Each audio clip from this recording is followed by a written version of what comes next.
Ora, muito boa noite, estamos de volta a marcar a nossa presença quinzenal na televisão pública de Angola. Este espaço que é da inteira responsabilidade do Gabinete de Comunicação e Imagem da Assembleia Nacional. Não sai daí, pois os minutos que se seguem são do seu interesse. O Presidente da Assembleia Nacional assumiu o compromisso de alertar o Executivo e engajar os deputados a propor e a aprovar o Orçamento Geral do Estado de 2019 mais sensível para as questões do género. Fernanda Piedade Dias dos Santos prometeu empenho pessoal e do Parlamento na luta pela igualdade da mulher através de aplicações práticas. Estas foram algumas das conclusões saídas do workshop organizado pelo Grupo de Mulheres Parlamentares em parceria com o Fórum Parlamentar da SADC, que durante 2 dias centrou os seus debates nas políticas direcionadas para este setor da sociedade. Reafirmando o seu engajamento e o compromisso da Assembleia Nacional na assunção da luta pela paridade do género e da concretização de todos os mecanismos que permitam a construção de uma sociedade mais justa, Fernanda Piedade Dias dos Santos defendeu a aprovação de um OGE sensível ao género. É por demais consabido que a mulher ocupa um papel fundamental, se não mesmo determinante, na geração da vida humana, no processo da socialização e de educação do ser humano. Aposta em todos os meios que possam contribuir para uma melhor inserção social, económica e política da mulher são um imperativo que se impõe a todos os Estados se quisermos contribuir de modo eficaz para a paz, para o progresso da humanidade e prosperidade dos Estados. Todavia, nesta luta pela paridade do género, Fernanda Piedade Dias dos Santos reiterou o apoio à campanha Ele por Elas, bem como enfatizou os ganhos e os avanços que o país obteve contra todo tipo de discriminação da mulher. E juntamos a esta causa numa altura em que o nosso país já tem essa luta como sua desde o início da nossa independência, cerrando fileiras contra todo o tipo de discriminação da mulher, criando políticas e instituições de promoção da igualdade da mulher com significados avanços e ganhos. Um destes ganhos de bastante visibilidade é o da inserção da mulher nos centros de decisão política, havendo neste sentido mais de 30% de mulheres no Parlamento angolano, muitas das quais a exercer funções de liderança. A favor da valorização da experimentação do modelo de fiscalização sensível ao género em Angola, o Presidente da Assembleia Nacional encorajou os parlamentares a capacitarem-se cada vez mais, de modo a reforçarem o acompanhamento das políticas e ações do Executivo, sobretudo as referentes à saúde da mulher, concernentes aos efeitos nefastos que a epidemia do VIH-Sida tem estado a causar. No nosso continente e particularmente no nosso país, estima-se que o segmento populacional mais afetado por esta pandemia é o das jovens mulheres, com a idade compreendidas entre os 15 e os 24 anos. Na base do crescimento desta estatística está a extrema pobreza e a feminização da referida pobreza decorrente dos baixos níveis de alfabetização, falta de segurança alimentar, falta de oportunidades para as mulheres e os casamentos precoces. O secretário-geral do Fórum Parlamentar da Comunidade de Desenvolvimento da África Austral, Ezau Chivia, esteve no Parlamento para um encontro com o Presidente da Assembleia Nacional, Fernanda Piedade Dias dos Santos, a fim de tratar questões ligadas à organização da 43ª Assembleia Plenária do Fórum Parlamentar da SADC, que se vai realizar de 20 de junho a 2 de julho, sob o lema Aprofundar a integração económica da SADC através da industrialização, o papel dos parlamentos. No mesmo encontro, que decorreu à porta fechada, os interlocutores passaram em revista também a preparação da reunião da Comissão Executiva do Fórum Parlamentar da SADC, cuja realização está prevista para o dia 30 do mês em curso, na República da Namíbia. Após a audiência, o secretário-geral do Fórum Parlamentar da SADC foi conduzido pelo secretário-geral da Assembleia Nacional, Pedro Agostinho de Neri, a efetuar uma visita guiada pelas instalações da sede do Parlamento angolano. O setor da educação em Angola enfrenta atualmente grandes desafios. Atenta a esta situação, a 6ª Comissão de Trabalho Especializada da Assembleia Nacional deslocou-se ao Ministério da Educação para uma visita de constatação. O essencial deste encontro para ver já a seguir. Conhecer o modo de funcionamento do setor, as suas dificuldades e encontrar soluções para os constrangimentos registados foram as linhas que orientaram o encontro entre deputados e representantes do Ministério da Educação. Aos legítimos representantes do povo, coube-lhes a missão de passar em revista este setor vital para o desenvolvimento do país, traduzindo em palavras as seguintes preocupações. Estamos agora a caminho do 5º mês, desde que o Orçamento Geral do Estado foi aprovado, mas a nossa constatação no Namíbia foi que as estruturas executoras ainda, muitas delas nem sequer estão em contacto com aquilo que foi aprovado como Orçamento Geral do Estado. É preciso que nós, como angolanos, na qualidade de serem quadros da educação, fazermos um esforço para que a nossa classe seja vincada ao mundo. Há 3, 4 anos, a Assembleia Nacional fez um estudo e apresentou um relatório relativamente à reforma educativa e lembro-me de ter feito recomendações concretas que deviam ser seguidas pelo Ministério da Educação e havia também propostas concretas em relação ao rumo que a reforma educativa devia assumir. Gostaria de saber até que ponto é que o Ministério pode contribuir para que haja um certo equilíbrio, portanto, nessa questão das propinas que se praticam em algumas instituições. A ministra da Educação, Cândida Pereira Teixeira, fez-se acompanhar de funcionários daquela instituição que prontamente apresentaram aos legisladores o quadro vivido pelo setor, começando pelas condições para as inscrições do concurso público para o recrutamento de novos professores. A abertura do concurso carece do despacho conjunto que já está assinado pelos ministros da Administração e Território, Ministro do MAPTES e Finanças. Após isso, a Sua Excelência a Senhora Ministra da Educação também já fez a abertura do concurso público a nível nacional. Depois de todo este processo, cada governador deverá fazer a abertura do concurso público a nível da sua província e deverá nomear a equipa de júri.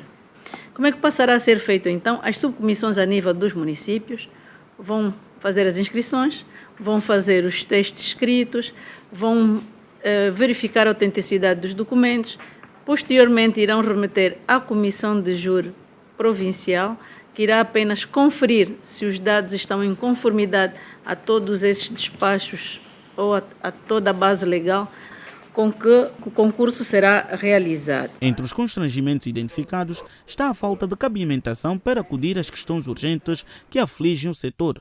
O vice-presidente da 6ª Comissão de Trabalho Especializada da Assembleia Nacional, deputado Pereira Alfredo, reconheceu que o momento econômico é conjuntural e apelou a todos um maior engajamento no sentido de se encontrar melhores soluções. Enquanto Parlamento, apoiar que haja mais engajamento de todas as forças vivas que concorrem para a melhoria do sistema de educação, e isso é que o Parlamento deve continuar a incentivar, ou seja, incentivar com que o Ministério e os seus parceiros encontrem as soluções devidas, obviamente com a preocupação necessária de que o serviço público prestado, quer pelas instituições públicas, quer pelas instituições privadas, elas concorrem para o todo nacional. São dificuldades, como disse, conjunturais, mas o que nos anima é saber que, mesmo no meio dessas dificuldades, há um engajamento muito grande na execução dos grandes objetivos nacionais, nomeadamente a execução das ações inscritas no Orçamento Geral do Estado. Portanto, pensamos que é assim que temos que caminhar. A Ainda no cumprimento do plano de atividades traçadas para a presente legislatura, os deputados da 6ª Comissão de Trabalho Especializada da Assembleia Nacional visitaram vários setores pertencentes ao Ministério das Telecomunicações e Tecnologias de Informação, com o intuito de conhecer melhor as atividades desenvolvidas por esta instituição. O Instituto Nacional de Fomento da Sociedade de Informação, INFOSE, a Infrasat e o Gabinete de Gestão do Programa Espacial Nacional, bem como o Centro de Emissão e Controlo de Satélite, sediado na Funda, foram os lugares percorridos pelos parlamentares afeto à Comissão de Saúde, Educação, Ensino Superior, Ciência e Tecnologia da Assembleia Nacional. Na qualidade de representantes do povo, os legisladores quiseram ouvir na primeira pessoa como é que está a ser solucionada a questão do ANGOSAT 1. Coube ao presidente do Conselho de Administração da Infrasat, Diogo de Carvalho, esclarecer e dar a boa nova aos parlamentares. Em princípio, a primeira vantagem que nós vamos ter é uma vantagem econômica, né? Nós hoje compramos essas capacidades fora. Ao recebermos essa compensação, nós vamos ter, o Estado vai ter essa capacidade e nós não vamos ter necessidade de adquirir divisas para pagar lá fora, que hoje a nossa conjuntura nacional está um bocado deficitária para resolver esses problemas. Essa é a primeira vantagem. A outra vantagem é justamente os preços. Com as compensações, vamos conseguir baixar os preços da comunicação por satélite. O serviço que é prestado aos nossos operadores móveis, às nossas empresas médias e grandes, vão ter um serviço mais baixo, porque o recurso satélite é um recurso que é muito caro atualmente. Em termos de disponibilidade, o que é que nós vamos servir com essa compensação? Nós vamos servir, e isso é um plano do governo, os setores estratégicos do governo. Estamos a falar da saúde, estamos a falar da educação, estamos a falar dos órgãos de segurança, estamos a falar da comunicação social e estamos a falar dos projetos de massificação. E aí incluímos o governo também. Todas essas áreas que eu descrevi aqui vão receber capacidade da compensação para poder então expandir os seus serviços. Presente na visita, o secretário de Estado para as Tecnologias de Informação, Manuel Homem, apresentou aos parlamentares os quadros nacionais que têm a responsabilidade de garantir o funcionamento do Centro de Emissão e Controle de Satélite. No término do encontro, o deputado da 6ª Comissão de Trabalho Especializada da Assembleia Nacional, Jorge Wefo, disse que o encontro foi positivo e reconheceu o trabalho desenvolvido por este setor. Primeiro, eu tenho que felicitar os quadros que estiveram ou que estão à frente deste projeto, tanto deste projeto espacial que a Angola está a desenvolver, e pelo facto de que o contrato foi bem celebrado. Angola não ficou a perder nada, portanto, reconhecemos de facto tudo o que é técnica, é normal que aconteçam situações de género, reconhecemos que o ANGOSAT está inoperante, mas como foi-me colocada a questão, há uma compensação da parte russa, quer dizer, todos os serviços que estavam previstos para serem fornecidos pelo ANGOSAT estão a ser fornecidos por outros satélites. Portanto, quer dizer, nós não perdemos praticamente em nada. Portanto, a compensação está a servir todo um conjunto de questões técnicas que foram abordadas no contrato. E nós, os angolanos, ficamos a ganhar e estamos esperançados que a Rússia vai saber corresponder, e porque já está em execução a construção do ANGOSAT 2. A criação do Parlamento Juvenil em Angola esteve, dentre outros assuntos, em discussão no encontro mantido entre o presidente da 7ª Comissão de Trabalho, o deputado Paulo Pombolo, e o embaixador da República de Moçambique acreditado em Angola, Santos Álvaro. Depois da realização do Parlamento Infantil em 1998, iniciativa que pode ser retomada na presente legislatura, a Assembleia Nacional prepara a criação do Parlamento Juvenil. Por esta razão, o presidente da comissão que responde pelos assuntos da juventude, deputado Paulo Pombolo, reuniu com o embaixador de Moçambique, Santos Álvaro, para troca de experiências em relação ao Parlamento Juvenil. Uma comissão que engloba assuntos transversais da juventude, religião, cultura, e sobre o qual é preocupação tanto em Angola assim como em Moçambique. O assunto da juventude são transversais. Então fomos fundamentalmente trocar experiências na abordagem desses assuntos, no funcionamento. Por exemplo, agora Angola está a falar da constituição do Parlamento Juvenil, trocamos experiências sobre o funcionamento sobre isto.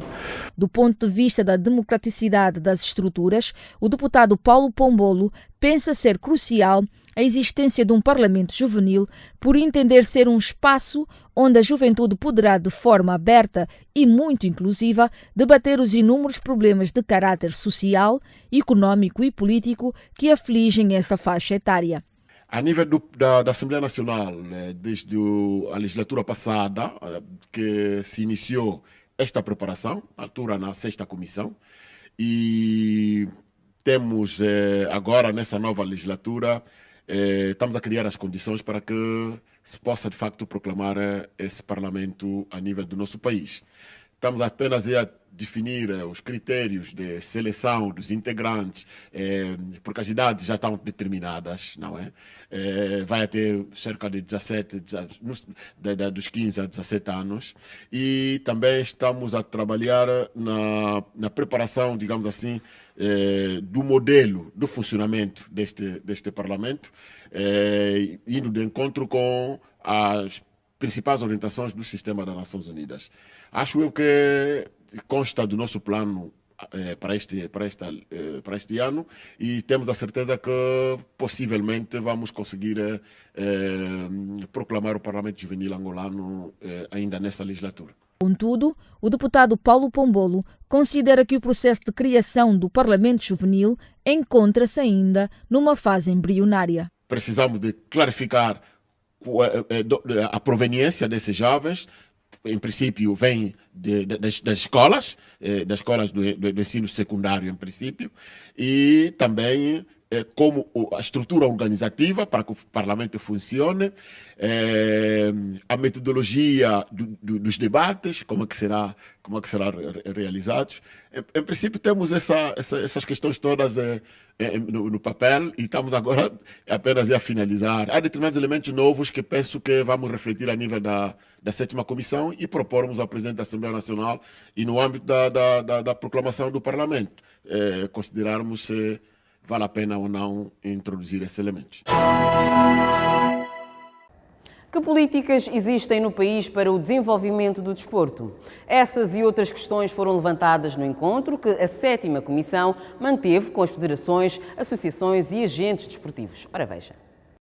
O encontro de auscultação ao setor desportivo foi conduzido pelo presidente da 7ª Comissão da Assembleia Nacional, Paulo Pombolo, que, ao intervir na abertura, deixou uma pergunta no ar. O desporto, nas suas diversas dimensões, insere uma elevada importância se nos atermos ao papel que desempenha na vida de cada um de nós e da sociedade angolana em geral. E aproveitando a vossa presença, estimados dirigentes desportivos, de todos nós, como amantes do desporto a nível do país, gostaria de colocar a seguinte pergunta: será que o nosso desporto está saudável? Os investimentos no desporto em Angola ganharam maior peso a partir de 1989, com a criação do Ministério da Juventude e Desportos, ao abrigo da Lei nº 3/89, que determinou a extinção da então Secretaria de Estado para a Educação Física e Desportos. 32 anos depois, dirigentes desportivos, atletas e ex-atletas dão o diagnóstico da saúde do desporto no país. O problema do nosso desporto é que nós não temos política do Estado para o desenvolvimento desportivo. Não tendo política do Estado para o desenvolvimento desportivo, não há governo que prepare estratégia para executar essa política. A nível também da legislação, preocupa-nos que o titular do Poder Executivo fez uma intervenção na tomada de posse, onde fazia referência ao relançamento do desporto por via da educação física e do desporto escolar. Meus caros companheiros, nós não estamos a mentir uns aos outros. Não é possível haver desenvolvimento do desporto a partir da educação física e desporto escolar, porque a estrutura orgânica do Ministério da Educação, no que diz respeito ao desporto, está de patas ao ar. Por quê? Criou-se a monodocência. A monodocência diz o quê? Que o professor formado no magistério primário tem que ter 1001 valências para dar todas as disciplinas da primeira até a 6ª classe. Quando se fizer concurso público para mobilizar professores para a educação física, tem que ser indivíduos formados à educação física. Porque nós não temos médicos que não passaram numa faculdade de medicina. Não temos juristas que não passaram numa faculdade de direito. Por que temos que ter professores de educação física que não passaram numa escola de formação de professor? E quantos anos é que um docente entra como licenciado de educação física num instituto superior e está há 20 anos sem fazer mais nada? Ele não faz reciclagem, não faz refrescamento, não faz nada, vende aulas. Em vez de dar aulas, vai vendendo aulas. Essa é a grande questão. Porque a ciência evolui e ele não evoluiu nada, ele estagnou completamente. Nós que devíamos ser exportadores de atletas, nós somos importadores de atletas, com prejuízo dos nossos atletas mais jovens, que vêm ocupado a possibilidade de poderem se ingrar e desenvolver por atletas que vêm de fora a serem pagos a rios de dinheiro para colmatar algumas deficiências que provavelmente esses jovens, se tivessem oportunidade, podiam alimentar, portanto, os clubes e as seleções. Nós não podemos continuar a trazer títulos africanos, a ir. Angola é um dos países de referência de participação nos Jogos Olímpicos e, graças a Deus, nos Jogos Paralímpicos, com a primeira vez medalhas paralímpicas, e nós ainda não temos um centro de alto rendimento em Angola. É urgente que o Estado angolano, a partir desta Casa das Leis, faça cumprir e fiscalizar o dinheiro que é dado aos clubes. Eu até estou de opinião que se dê mais, porque eu sou desportista. Mas que este dinheiro tem que ser fiscalizado pelo Estado, independentemente de que clube for, porque é dinheiro de todos nós, e aqueles que não apresentarem contas desse dinheiro, que sejam penalizados, punidos, penhorados os seus bens. A partir daí começaríamos a filtrar os melhores dirigentes, aqueles que têm melhores intenções de dirigir o desporto angolano. Nos 3 municípios mais importantes de Angola não há desporto. Os mais populosos de Angola, Viana, Kazenga, Cacoaco, não há uma instalação desportiva. Não há um clube desportivo. Quer dizer, até os campos pelados do futebol que existiam desapareceram. Por isso, acho que é uma preocupação grande, nesse sentido, para que depois nós possamos falar em legislação. Não há como negar os benefícios que o desporto traz à vida de quem o pratica. Mas será que esses benefícios podem ser revertidos também para a sociedade? Quando o nosso país ganha uma medalha, o hino de Angola é tocado, a bandeira de Angola, só portanto, esta é a componente política do desporto de alto rendimento. Este país, quando Angola ganha, não há UNITA, não há MPLA, não há Casa C, não há nada, somos todos angolanos e toda a gente salta de felicidade por isso. Investir no desporto, formar atletas é um processo longo que deve ser muito bem estruturado e planeado pelos órgãos responsáveis. Os legisladores que estiveram atentos aos subsídios deixados garantiram que irão advogar junto ao Executivo para novas e melhores políticas que ajudem a promover o desporto. A Assembleia Nacional, nas diferentes especialidades, tem outra maneira de trabalhar para essa legislatura, consubstanciada no envolvimento e na participação dos cidadãos e também da sociedade civil, para que a governação seja de facto participativa. Registramos com agrado todo o vosso contributo, todas as vossas preocupações, no sentido de prometermos, como deputados, o compromisso de sermos, de facto, advogados na nossa missão de legislar, na nossa missão de convencer o Executivo, no sentido de que essa questão seja efetivamente defendida com toda a nossa energia. Da nossa parte é tudo por hoje. A informação continua em permanente atualização em parlamento.ao, a nossa página oficial online, com conteúdos diversificados sobre as atividades que fazem notícia aqui na Casa das Leis. Temos encontro marcado dentro de 8 dias na Rádio Nacional de Angola, no programa Manhã Informativa, com outros assuntos do seu interesse. Até lá, já sabe, o Parlamento mais perto de cada angolano. Boa noite.